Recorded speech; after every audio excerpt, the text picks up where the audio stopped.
Welcome back to our channel Healing Vibes. This is a part 2 video on the toxicology, and here we are dealing with the action of poison, which is a very important topic and it is also a PYQ question. So basically in actions we have 4 types of action, that is local action, remote action, local and remote action, as well as general action. So in local action, basically it is nothing but a direct action, that is when there is exposure of poison and there is a person affect, it directly lead to the condition like redness, congestion, inflammation. For example, the acid exposure, it is example of local action. When the acid was exposed to a face, there is immediate action on the skin and on the tissues like redness, congestion, inflammation, or other symptoms. Then we have remote action.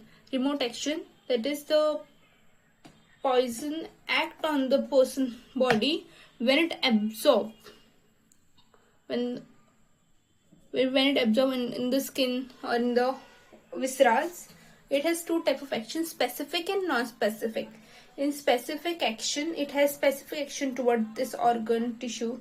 For example, it may act on liver, it causing cirrhosis.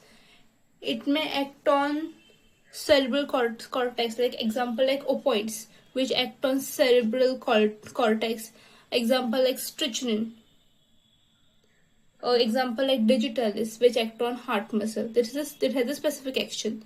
In non-specific, there are examples like shock and severe mechanical injury.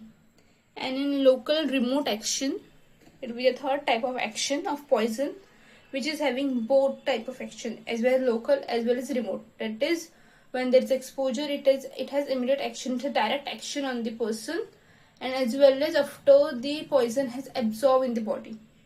For example, arsenic. When the person has taken arsenic or ingested arsenic, it directly act on stomach. But later on, it has a different action on different system, but it later on. Now the last type, that is general action. General action, when the poison act on the different system, different tissue, like when the poison has ingested, it don't act on any one system, it act on multiple system. It act on how cardiac vascular system, as well as skeletal system, as well as excretory system. It acts on different type of system. This is a short video on action of poison. Thanks for watching.